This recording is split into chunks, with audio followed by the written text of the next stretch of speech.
Lensa cembung, soal dan pembahasan. Oke anak-anak, kali ini kita akan membahas soal-soal yang berkaitan dengan lensa cembung. Soal pertama, ini adalah soal yang paling mendasar dan paling mudah. Oke, kita baca soalnya dulu.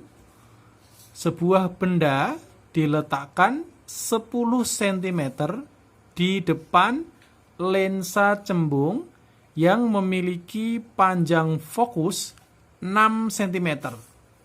Tentukan di mana letak bayangan dan bagaimana sifatnya. Oke, soalnya sangat mudah sekali. Oke, kita tuliskan dulu semua yang diketahui ya. Jadi, yang pertama ada letak benda. Kita simbolkan sebagai S ya. 10 cm di depan lensa. Kemudian panjang fokusnya 6 cm. Berarti F-nya 6 cm. Ingat, lensa cembung itu lensa positif. Sehingga fokusnya juga positif.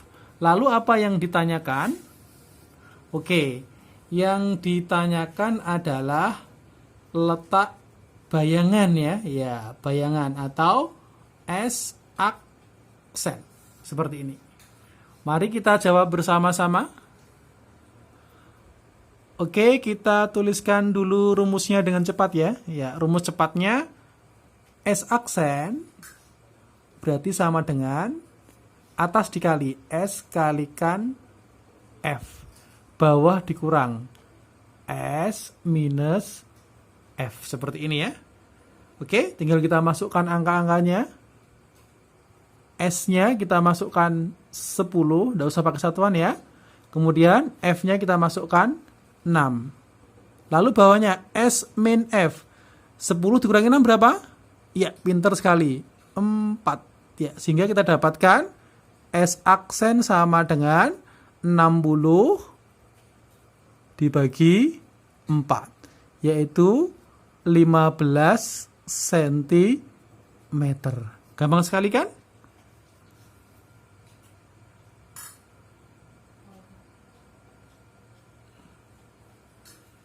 Ya, seperti ini ya. Ya, karena tadi tidak kelihatan, saya ulangi ya. Ya, jadi S-nya 10, F-nya 6, S min F. 10 kurangi 6 yaitu 4. 10 kali 6, 60. Kita bagi 4. Ketemu 15 cm. Oke. Lalu bagaimana cara menentukan sifat bayangannya? Ada dua cara ya. Kita simak penjelasan berikut ini. Langkah pertama kita lihat dari hasil S aksen ini ya. Jadi kita dapatkan S aksennya itu kan positif. Karena S aksen itu positif ya, maka positif itu berarti dia nyata. Ingat, dalam lensa cembung, semua bayangan nyata pasti terbalik. Sehingga kalau nyata, dia otomatis satu paket dengan terbalik. Oke. Lalu bagaimana kita tahu dia diperbesar apa diperkecil? Bandingkan S aksen dengan S ya. Jadi S aksennya tadi kita dapatkan 15. S-nya 10. Karena S aksen lebih besar daripada S, maka kesimpulannya berarti bayangannya diperbesar. Oke? Sehingga dapat disimpulkan bahwa sifat dari bayangan yang didapatkan adalah nyata, terbalik, diperbesar. Cara berikutnya cukup kita gunakan aturan ruang benda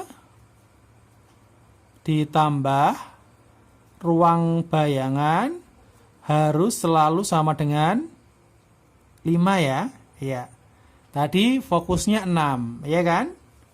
Kalau fokusnya 6 berarti jari-jarinya adalah 12 karena jari-jari itu kan 2 kali dari fokus. Lalu kita lihat dalam soal.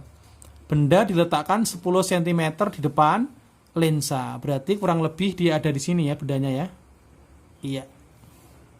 Ingat, antara O dan F itu adalah ruang 1. Antara F dan jari-jari adalah ruang 2. Selebihnya dari jari-jari ke sana itu adalah ruang 3. Ini kalau benda ya, kalau ruang benda.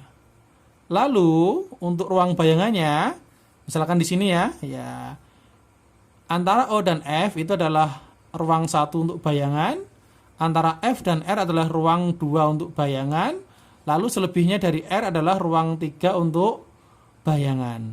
Lalu di mana ruang 4? Ruang 4 ada di depan lensa ya.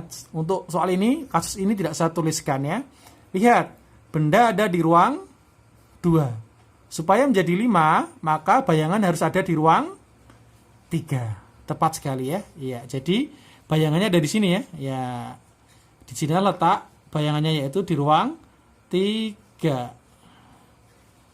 Ingat, aturannya kalau ada bayangan di ruang 3, maka pasti selalu nyata dan terbalik. Ya. Dan ruang 3 berada di belakang lensa. Jadi anak-anak, ruang 2 dan ruang 3 bayangan pada lensa itu ada di belakangnya ya. Jadi kalau ini depan, maka ini adalah yang bagian belakang. Sehingga jawaban yang tadi 15 cm ini dia berada di belakang lensa. Oke. Sekarang bagaimana menentukan diperbesar apa diperkecil? Tadi bayangan kan, tadi benda kan di ruang 2 kan? Bayangannya di ruang 3 kan? Dari 2 menjadi 3 berarti diperbesar. Pintar sekali ya. Dari 2 menjadi 3 berarti diperbesar. Gampang sekali bukan? Oke, soal kedua ya anak-anak. Sebuah lensa cembung memiliki panjang fokus 8 cm. Sebuah benda diletakkan di depan lensa sehingga terbentuk bayangan nyata yang berada 40 cm di belakang lensa. Perkirakan di manakah benda asli diletakkan. Oke, kita tuliskan dulu yang diketahui dalam soal ya. Yang pertama ada panjang fokus ya. Panjang fokusnya adalah tadi 8 cm ya. Kita tuliskan fokusnya 8 cm. Lalu bayangan yang terbentuk berjarak 40 cm di belakang lensa ya. Jadi karena dia bayangan nyata atau letaknya di belakang lensa, maka S-aksennya bernilai positif. Ingat ya, bayangan nyata itu selalu bertanda positif. Lalu apa yang ditanyakan? Yang ditanyakan adalah perkirakan di manakah benda asli. Yang ditanyakan adalah benda aslinya ya. Sehingga kita tuliskan sebagai S. Oke, mari kita jawab bersama-sama. Yang pertama anak-anak, saya akan menggunakan rumusan yang cepat ya. Jadi saya menggunakan rumus yang S sama dengan atas dikali S aksen dikali F, bawah dikurang S aksen minus F, seperti ini. Atau kalau kalian terbiasa menggunakan rumus yang lama, yaitu 1/F sama dengan 1/S ditambah 1/S aksen juga boleh. Nanti hasilnya sama saja ya. Oke, sekarang kita masukkan masing-masing angkanya ya. S aksennya kita masukkan 40. Kemudian F-nya kita masukkan 8. Yang bawah S aksen min F, 40 dikurangi 8. Berapa itu? Ya, bagus, 32. Kita lakukan pencoretan saja ya, atas tidak perlu dikalikan. Langsung lakukan pencoretan. 8 dan 3, 2. Atas dapat 1, bawah dapat 4. 40 dibagi 4. Berapa hasilnya? Ya, tepat sekali. S-nya ketemunya adalah 10 cm. Gampang kan? Kalau kalian belum yakin, bisa kalian cross-check-kan dengan rumus yang jadul ini ya. Coba kita masukkan dengan rumus yang lama ini. Misalkan 1/F-nya tadi ketemu 1/8 ya. Lalu 1/S-nya kita cari. Kemudian 1/S aksennya ketemu tadi di dalam soal 40 cm ya. Kalian perlu mengubahnya dulu ya kan. 1/S-nya berarti 1/8 ya kan. Kita pindah 1/40-nya menjadi minus. Kurangi 1/40 ya kan. Lalu 1/S-nya berarti kita samakan penyebutnya. 8 dan 40 berapa menyebutnya yang paling bagus? Iya, tepat sekali 40. 40 bagi 8 dapat 5. Kemudian 40 bagi 40 dapat 1. Jadi 1/S sama dengan 5 min 1/40. Sama dengan berapa? Iya, 4/40. Oke, itu masih 1/S ya. Berarti S-nya tinggal kita balik 40/4 sama dengan 10 cm. Sama saja kan hasilnya? Ya kan? Mohon maaf tadi berisik ya. Ya, jadi ada WA masuk ya. Oke, silakan anak-anak dicoba. Bisa menggunakan cara cepat, bisa menggunakan cara yang seperti biasa. Selamat belajar dan selamat mencoba. Oke anak-anak, kita ketemu dengan soal lensa cembung. Sebuah lensa cembung membentuk bayangan maya 5 kali lebih besar dari benda aslinya. Jika panjang fokus lensa 30 cm, di mana letak benda aslinya? Oke, seperti biasa, biar gampang kita tuliskan dulu ya semua yang diketahui. Oke. Pertama yang diketahui adalah bayangan yang dibentuk 5 kali lebih besar dari benda aslinya. S aksen sama dengan 5S. Hanya saja yang perlu anak-anak perhatikan bahwa di sini itu bayangannya adalah maya, ya. Sehingga kita tambahkan tanda minus di depan angka 5 seperti ini. Oke ya, paham ya? Jadi tanda minus karena dia maya. Lalu fokus lensanya adalah 30 cm. Yang ditanya adalah letak benda aslinya alias S-nya itu berapa. Oke, kita gunakan cara cepat saja ya. Jadi kita jawab langsung, kita gunakan rumus fokus sama dengan F sama dengan ya atas dikali S kali S aksen, bawah di jumlah S plus S aksen.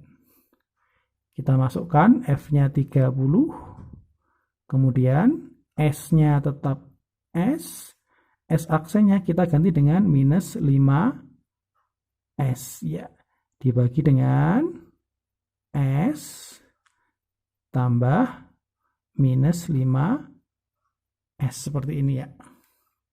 Sehingga kita dapatkan 30 sama dengan S kali minus 5S, biarkan seperti ini, tidak usah dikalikan, dibagi S dikurangi 5S, berarti minus 4S ya. Ada min, bisa kita coret ya, coret. Ada S, bisa kita coret. Seperti itu ya. Sehingga kita dapatkan anak-anak, kita geser dulu ya. Iya. 30 sama dengan 5S per Kita kalikan silang. 5S sama dengan 4 kali 30, 120. Sehingga kita dapatkan S-nya sama dengan 120 dibagi 5 sama dengan 24 cm. Seperti itu ya. Pastikan bahwa 24 cm itu nanti kalian cross-checkkan dengan nilai S-aksennya ya.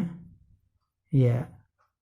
Jadi nanti S-aksennya kalau misalkan ditanyakan dalam soal ya, tinggal 24 dikalikan 5. Seperti itu ya. Karena 5 kalinya. Gampang sekali bukan? Oke. Alhamdulillah. Oke anak-anak, selamat belajar dan selamat mencoba.